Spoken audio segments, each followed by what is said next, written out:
Thank you, everybody, for joining us today. I hope everybody had a great Memorial Day weekend.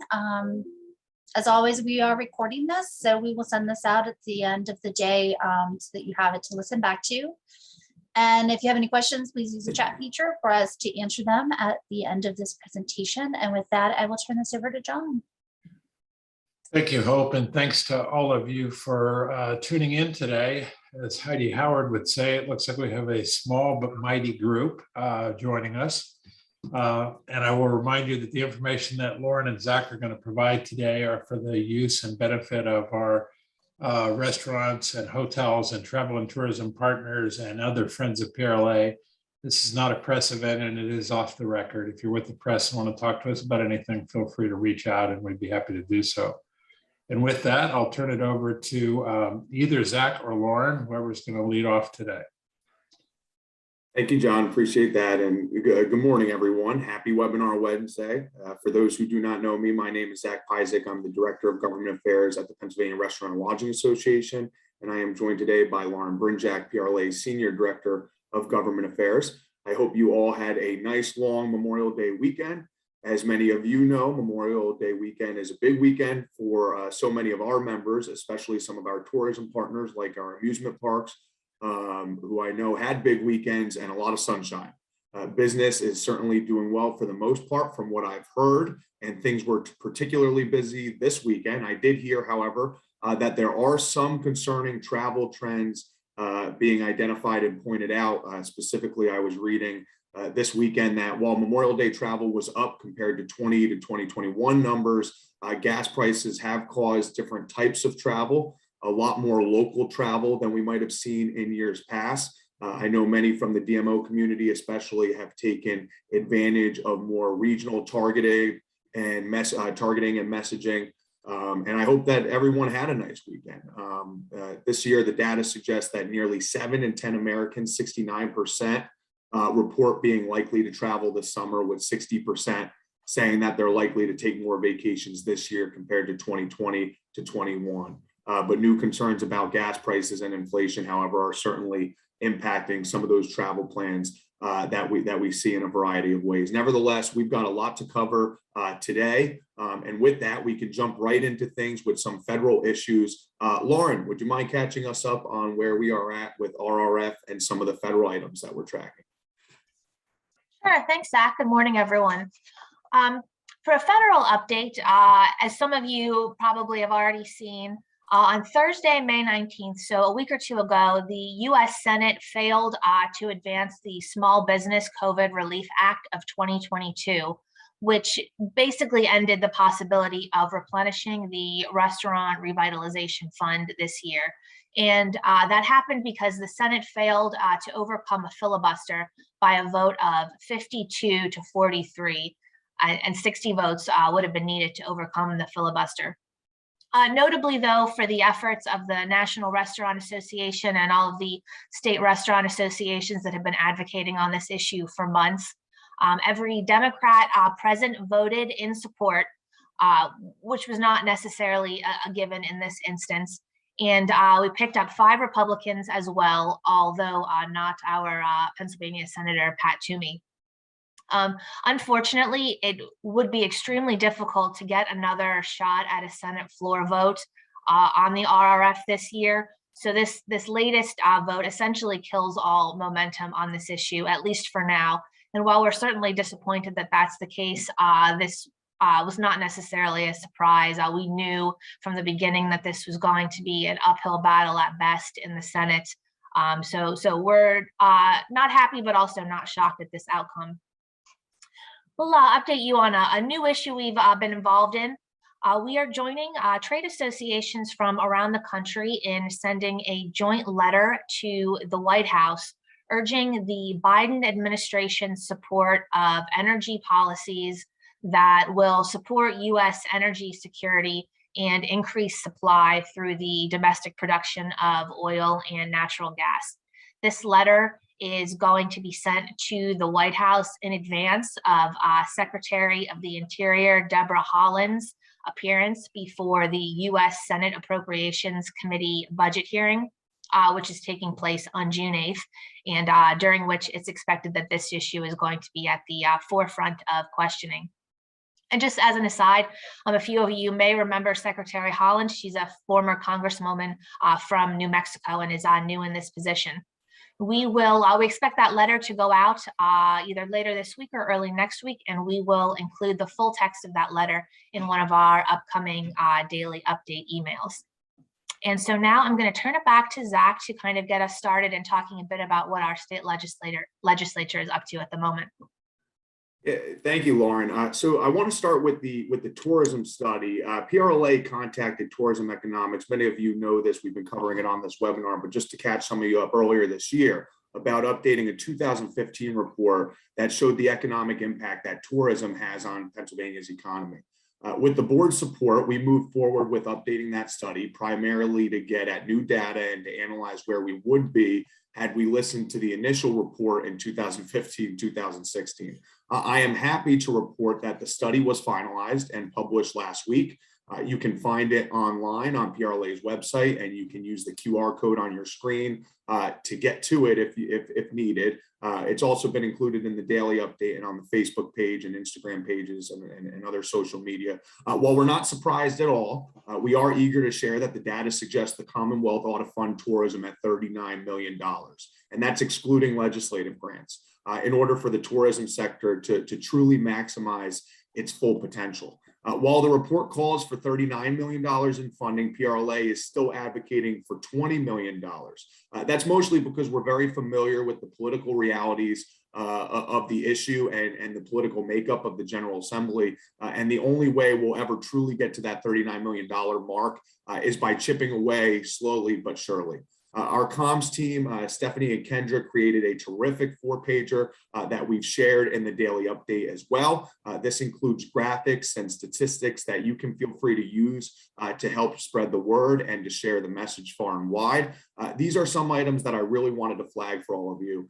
Prior to the pandemic, travel's total impact supported 6.6% of jobs in the state. That's nearly 350,000 direct jobs, $4.8 billion of state and local tax revenue. Pennsylvania has not realized its full potential when it comes to travel and tourism. PA has seen a decline in tourism market share when compared to other states. Pennsylvania's share of visitor spending among 8 competitive states declined 6.3% between 2010 and 2019. The budget for Pennsylvania tourism in 2008 to 2009, for instance, was at $29.8 million compared to less than $5 million now when excluding legislative grants. Tourism Economics again recommended $35 million in funding in 2015. They're now recommending closer to $40 million. Based on its size, Pennsylvania spends much less than virtually all other states on state tourism promotion activities. PA ranked 35 of 41 by dollar amount in 2020 to 2021. States with large tourism sectors tend to have marketing budgets closer to $20 million or more. Between 2015 and 2019, shortfalls in the Pennsylvania tourism budget have caused Pennsylvania to lose $9.7 billion of additional visitor spending and an average of 11,300 jobs per year. This stat really stood out to me. For every dollar saved on the Pennsylvania tourism budget, the state lost $4.47 in combined state and local tax revenue. With a $39 million budget, excluding legislative grants over a 5-year period, Pennsylvania stands to gain $9.6 billion of visitor spending and an average of 9,300 jobs per year. At this point, we've distributed the tourism report and the study and the 4-pager to the press and to the entire General Assembly, both to members of the Pennsylvania House and the Pennsylvania Senate and their staff.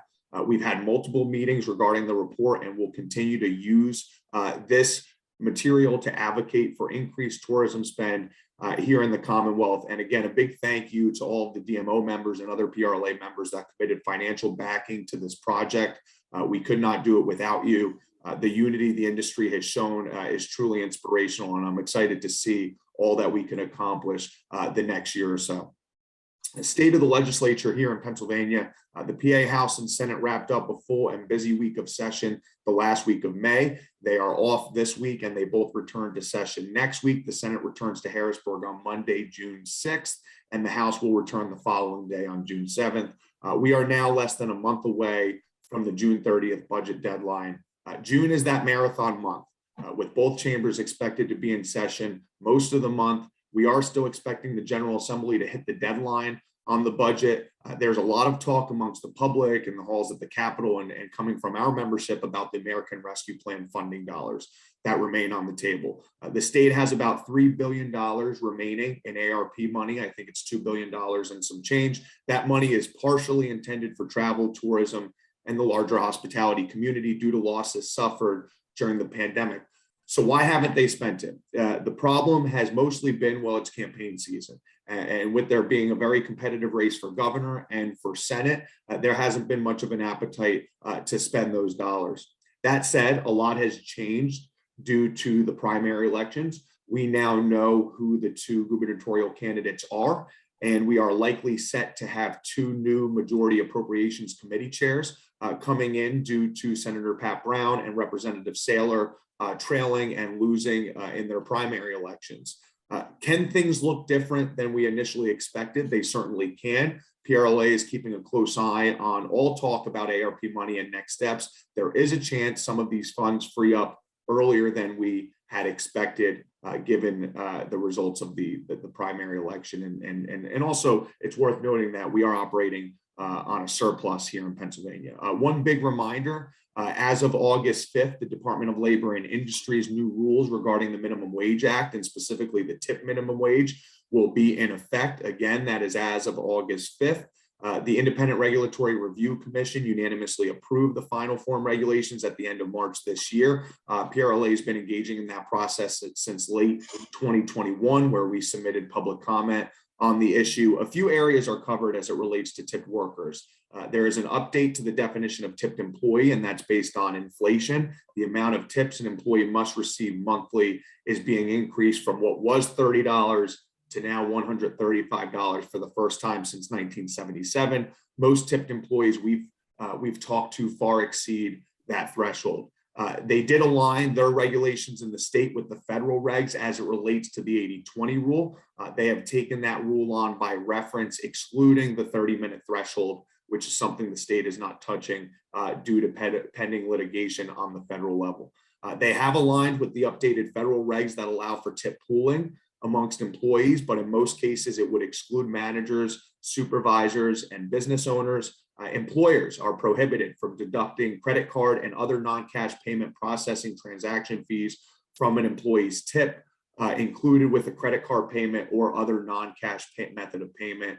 The changes also include a requirement for employers to clarify that automatic service charges are not gratuities for tipped employees. Hope, Lauren, and I met with some from the Department of Labor and Industry yesterday. The state is available to help us answer questions if any operator needs specific clarification. They will be hosting webinars on the new regulations. I believe one is going to be scheduled for July 12th, and then there will be one on July 19th as well. Once we receive additional information and a link, we will be publicizing that information in the daily update and likely on the PRLA website as well. Next up here, I wanted to cover some legislative meetings that we've been involved in with recently, just to keep you all updated on some of the happenings in Harrisburg. Since both chambers were in session last week, Lauren, the Greenlee team, and I have been busy with meetings with legislators regarding our 2022 priorities. Our team at Greenlee had a very productive conversation with Senator Pat Brown, the Senate Majority Appropriations Committee Chair, last week. They discussed the tourism report. In fact, Senator Brown was the first legislator to have received the tourism report and our request for $20 million in increased funding. We also had a conversation with Senator Brown about the liquor licensee discount, House Bill 427, which is currently stuck in Senate appropriations. Some of you are familiar with this. This would increase the licensee discount on liquor from 10% to 15%. We do feel like we're making some progress on that front, slowly but surely. Lauren, myself, John Oliver from Visit Erie, and the Greenlee team met with Senator Udicek last week. Senator Udicek, some of you know, chairs the Senate Committee on Community, Economic, and Recreational Development.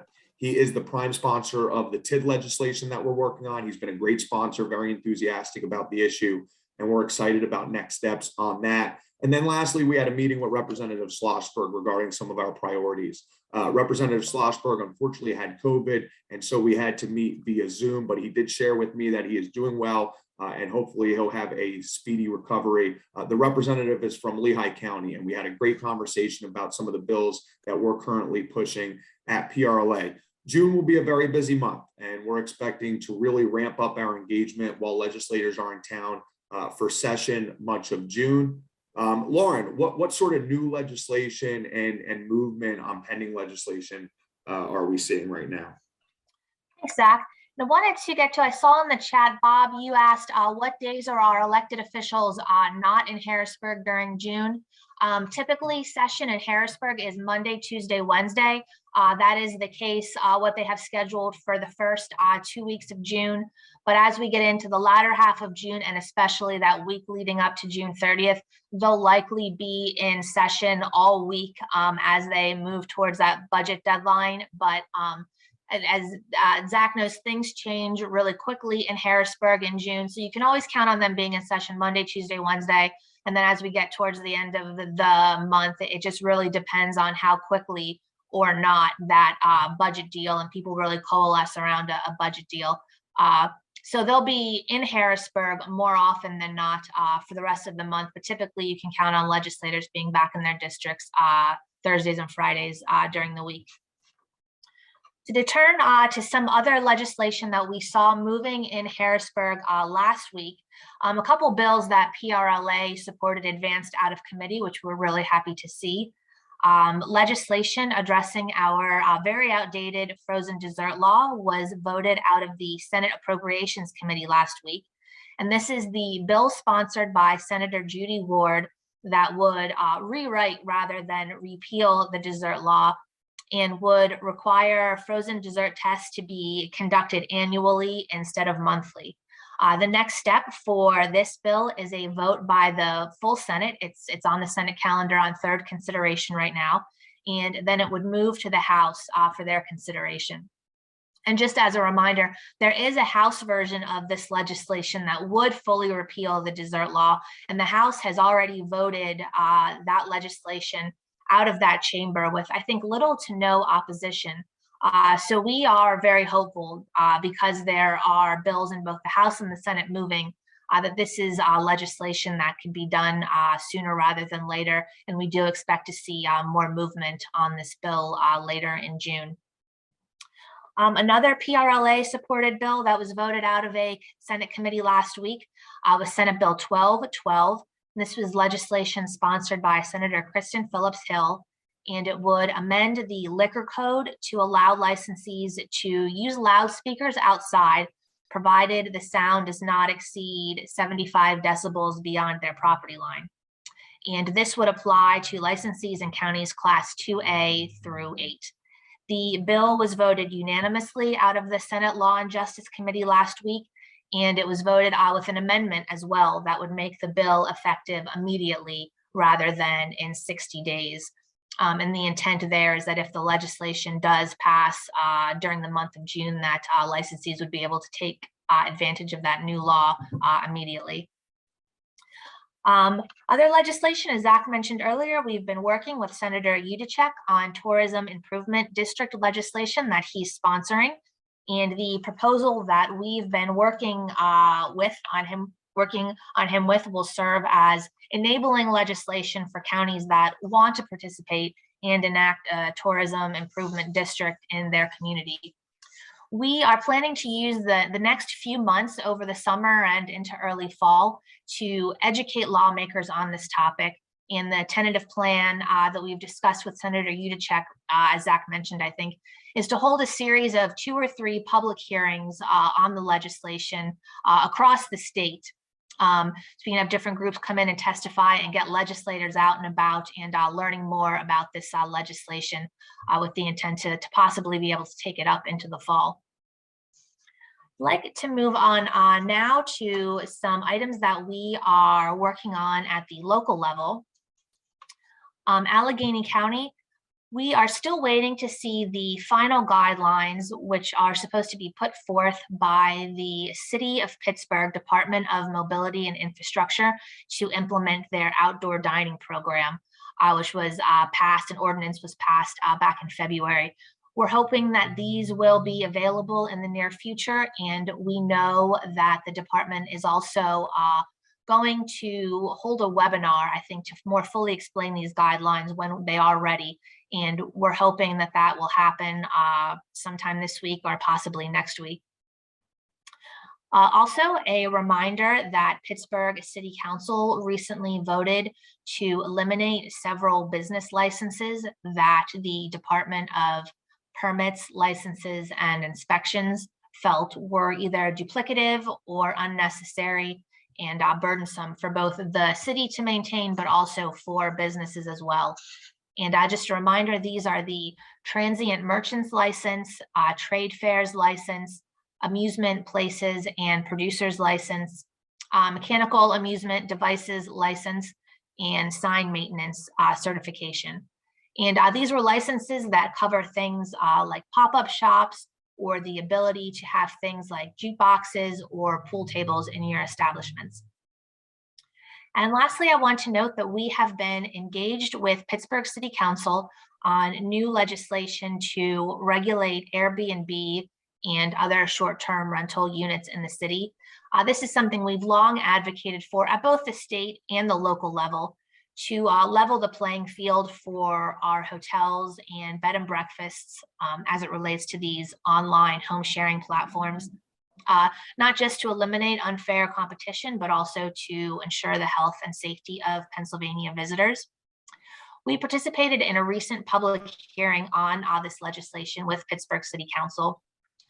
It was a well-attended hearing. There were city residents, Airbnb owners, bed and breakfast owners, and PRLA as well.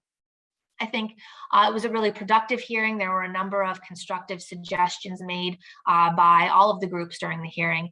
And we are now waiting to see what potential amendments City Council is going to propose. We know this is something that they do, legislation that they do intend to take up sooner rather than later.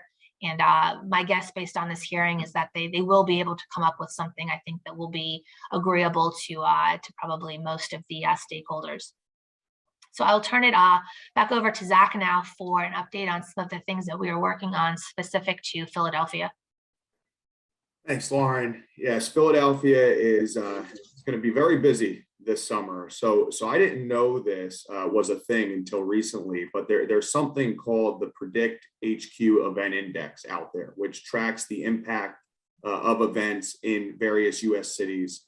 And it turns out that Philadelphia is expected to have a very, very busy 2022. In fact, I think it's going to be one of the busiest cities in the summer of 2022. Philly is expected to be the second busiest city in the country in June and July, with 362 large events scheduled just in the month of June alone. And so I imagine there's going to be a lot going on in Philadelphia this summer. And we'll be following a lot of it very closely. In terms of mitigation, I did want to keep you all up to date on conversations that we're having with the city about any potential mitigation. We've been keeping a close eye on the potential for government mitigation, given the COVID case trends that we've been seeing. Our team continues to have weekly communication with Health Commissioner Cheryl Bettigal in Philadelphia to get her insight and her thinking on the COVID numbers and the trends that we're seeing. Based on conversations, she tells us that the city is trying to avoid restrictions, but they want to make sure that people have the tools they need and the information they have to fight any further spread of the virus. She believes some of the data is thrown off right now by home testing. There have been no discussions about bringing back old restrictions or new ones. They're continuing to encourage people to stay home if sick. Masks are strongly recommended. If businesses in Philadelphia are interested, we can get a link from the health department for signs that say masks are strongly recommended if you'd like them for your operation. Nothing to be particularly concerned with right now, but wanted to keep you all in the loop on the conversations that we've been having, and we'll continue to stay in close touch with the health commissioner and the staff over there. in Philadelphia. In terms of streeteries and the regulations related to streeteries, we know that streeteries have become, there's legislation that are allowing streeteries to operate permanently in the city of Philadelphia. However, we unfortunately do not have the finalized regulations for you yet. We were expecting the city to finalize regs for the streetery program in early May, but we have not seen those yet. Some of you might recall that the city proposed regs earlier this year. I believe that was in February, and PRLA, along with operators throughout the city, challenged some of the items in that proposal. We asked the city to lower the annual license fee, to get rid of the hefty insurance requirement that would have been attached to the program. And we also asked for streamlined blueprints and more transparency on what sort of structures would and would not be approved. We have heard that the city is willing to make many of the changes that we've requested. We just haven't heard anything officially yet. So as of now, we are in a holding pattern, but we will certainly let all of you know as soon as we have more info on that. Transportation benefits, Councilmember Helen Gim introduced legislation that would require employers with 50 or more employees establish a program that diverts wages for their employees pre-tax and would allow employees to use that money for public transit passes, van pooling, bicycle expenses. This is bill number 220337. New York City, Los Angeles, Seattle, Washington, D.C., they all have similar programs. Almost all of those cities have lower thresholds, like including all businesses or businesses with 10 or 25 or more employees. We've had conversations with Gim's office about keeping this at 50 employees, and they seem committed to that threshold. For those of you who may already be using payroll software, this is something that can oftentimes be streamlined for you. The bill would give Philadelphians about $280 additional a month to use for transportation related costs. And they're really trying to design the legislation that other than administrative costs, it would be no costs to the employers. After an amendment regarding the bike program, this bill was reported favorably out of the Commerce and Economic Development Committee last week. We'll continue to keep a close eye on the bill as it moves through the legislative process in Philadelphia. With that, I want to turn the page now to some FYIs that Lauren and I wanted to cover. Before I get into the regularly scheduled programming, I do want to address some news that I just caught up on this morning regarding the PLCB. The Pennsylvania Liquor Control Board took another loss in an ongoing legal battle that they've had regarding direct shipment of wines to restaurants that are not sold or carried in their stores. The Commonwealth Court found the agency liable for damages, interest, and lawyer fees in a case brought by two wine merchants over the agency's failure to allow direct shipment of special order wines to restaurants instead of to a state store, as a 2016 law had required. They have yet to determine the exact amounts, but attorney fees alone, I read earlier, could mount up to $300,000 or more. The 2016 law, which we've discussed on this webinar before, required that the agency stop charging handling fees of up to $1.75 after taxes for every 750 milliliter special order bottle sold through the state system by June 17th. But as many of you know, the PLCB kept charging the fee. Leading the judge to ultimately ask, how do we get the quote that he was quoted, that they were cited is, how do we get the government to stop violating the law? In a second, but a related opinion, last week, the court ruled that a Lancaster County restaurant could pursue a class action lawsuit seeking the return of millions in illegal special ordering handling fees that the PLCB has been collecting from businesses and consumers for 5 years now. The PLCB is asserting that it cannot be sued due to sovereign immunity rights afforded to it as a government agency. But I saw that the Philadelphia Inquirer, was reporting that the court believes the agency's failure to implement direct shipping and stop collecting the fees was something not permissible. And so a lot to still follow there, a lot of moving pieces. The PLCB could appeal to the state Supreme Court, from what I understand, which it did do after the Commonwealth first ruled against the agency in 2020, finding that its failure to implement direct delivery was a clear violation of the state law. The Supreme Court backed that lower court's decision without even hearing arguments in that case.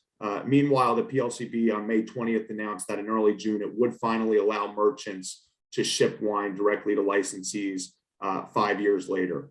I saw that a PLCB spokesperson was quoted saying that they are still reviewing the decision, and it sounds like there will be some additional announcements forthcoming. And so PRLA will be keeping a close eye on that as it develops. The election, I did want to cover some election related news here and update. Believe it or not, we still have some races here in Pennsylvania that are too close to call. All eyes right now are on the Republican primary in the race to replace Senator Pat Toomey. There's currently a recount being conducted in that race, and Oz leads David McCormick by fewer than 1,000 votes, which is just 1/10 of 1 percentage point. So another solid example of how every vote matters. Even though the recount is happening, Oz has been referring to himself as recently as Friday as the party's presumptive nominee, which has led to some interesting media coverage. This is one of the slimmest recounts that we've ever seen here in Pennsylvania. The winner, of course, will face off against Lieutenant Governor John Fetterman, who won his primary quite definitively. The recount must be completed by June 7th. I know in Philadelphia, officials just kicked off their part of the recount on Sunday. I think there are some counties here in the southeast portion of the state that are kicking things off early this week. In the governor's race, most of you already know that the stage has been set. Attorney General Josh Shapiro versus Senator Doug Mastriano, very different candidates. That will be an interesting race to follow. And of course, our Government Affairs Committee, along with the PRLA Policy Committee in general, will be discussing in June and July how to approach that race and how to engage in that race, if at all. And so we will keep you all posted on those conversations. Some other races that I think are worth noting: Congressman Dwight Evans. We talked about a primary race that might be competitive. It turns out it was not too close of a race. He secured his reelection with more than 75% of the vote. Last I looked, Senator Anthony Williams was winning his primary race quite definitively as well. The winner of that primary is all but certain to win the general. Senator Pat Brown is trailing in his primary election. I believe his opponent has declared victory. It was neck to neck, 50 to 49%, separated by less than 40 votes the last time I looked at the numbers. And then another big surprise, Representative Pam D'Alessio down here in southeastern Pennsylvania. The district changed a little bit. It was a Monco Philly district. It's now primarily just a Philly district. And Representative D'Alessio did lose her primary. And so, like I said, all eyes right now are on the Oz McCormick race. We'll be keeping close track of that. And with this, I guess I'll flip it back over to Lauren to discuss a little bit about the PRLA Pack. Yeah, thanks, Zach. And that really is sort of a perfect segue. We always say that good legislation begins with good lawmakers. And right now in the political realm, the primary results and then the upcoming general election is kind of top of mind for all of the legislators. PRLA, I think, really has the opportunity to be involved in some key races moving into the fall that could really affect the way things are done in the General Assembly. But of course, we really need a strong PAC to be able to do that.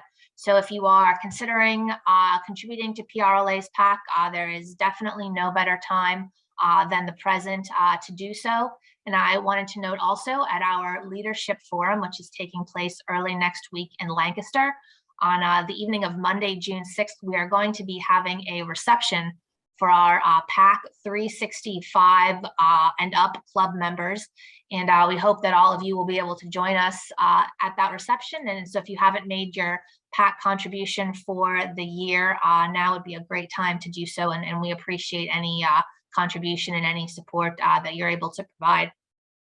And then lastly, our next legislative roundtable with the Lancaster chapter is today, this afternoon at 3 p.m. at Lidditz Springs Inn and Spa. So if we have anyone from the Lancaster chapter on the webinar with us this morning, please feel free to join us at the event, even if you haven't already RSVP'd. We've got, I think, 6 members of the legislature, including Senator Almond from Lancaster, who are attending the event. And we think it's going to be a really great conversation and definitely a really timely one, given the busy schedule the legislature is going to have in June. So this is a great opportunity to get sort of our budget priorities in front of a handful of local lawmakers today. And with that, I will turn it back over to Hope. Thank you, Lauren and Zach. I actually am going to invite Heidi Howard on to talk about the events, since we do have a pretty big event coming up next week and some golf outings. So Heidi, take it away.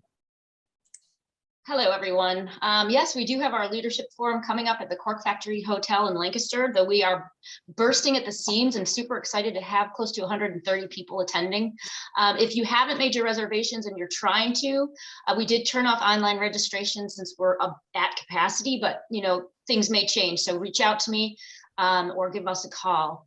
Lauren mentioned the Lancaster Chapter Legislator Roundtable at 3 today. We have plenty of room if you'd like to join us. We do have a small but mighty crowd attending.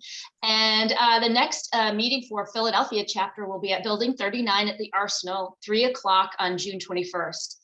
There's also a save the date if you're part of the Brandywine chapter or anywhere near the Brandywine chapter, or you're a golfer, or even just want to come out for a day of sun and fun and food. June 27, the Brandywine chapter will be holding their annual golf outing at Penn Oaks Golf Club in Westchester, PA. I'm going to drop a link to register for anything, any of our events, and we hope to see you there. Thanks, Hope. Great, thanks, Heidi. And there is another golf outing coming up in July, so keep your eyes open for information. It's the Lehigh Valley Golf Outing at the Steel Club, correct? That's right. That's July 11th at Steel Club. And all of these events are already available for registration. We have many sponsors already signing up. So please go to prla.org/events and make your reservation. Great, thanks, Heidi. As always, on the next slide, we talk about ServSafe, and just to make sure that you're keeping your staff up to date with ServSafe manager certification, new employees coming in for summer work. If you're looking to get them trained just on the basics of food safety, they can take the ServSafe Food Handlers course. It is an online course. And then we have a variety of other online course suites being offered with the workplace, alcohol, and ServSafe Ops. So please check this out on our website. Any questions, please reach out to me. We don't have this up here, but I wanted to remind everybody about HARP, our relief fund that is set up for individuals that are experiencing unanticipated hardships. We have awarded 2 grants already this year, and we have 4 applications sitting here to review. So I'll be reaching out to our board to take a look at it. But it's as easy as going to our website, which it does have its own website, parelief.org, which I will drop into the chat. And please know that you can apply on behalf of someone. I would let them know you're doing it because I will be reaching out to them. But if you have someone in need in your establishment and you just think they don't have the time or not understanding how to apply, please help them through this process or have them give me a call. And with that, Zach, I think there was maybe one more question in there, or I don't know if you wanted to take a look at that or if you wanted to just address that offline. Yeah, thanks, Hope. And Bob, I appreciate the feedback and the comment here on the changes to the tip regulations, specifically to the credit card processing fee item. And I know you and I have had conversations about this offline, and happy to catch up more thoroughly at some later point about this. What I would say right now is that this wasn't legislation. This was part of the regulatory process. The regulatory process here in Pennsylvania can be a long and grueling process. PRLA has been engaging on this matter since probably mid to late 2021, when the proposed regulations were first circulated. Like any issue like this, we vetted it and ran it through the Government Affairs Committee here at PRLA after soliciting feedback on the proposed regulations from our members.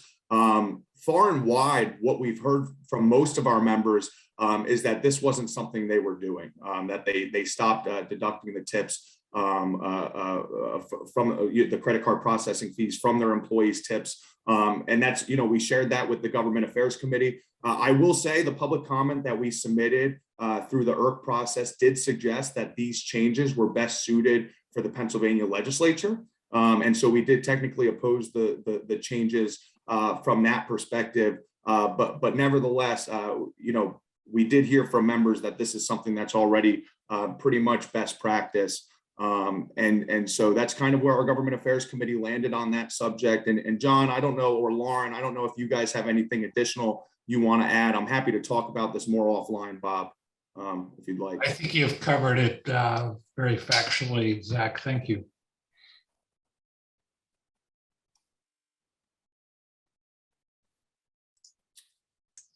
So anything else, Hope, or do you want me to close it up?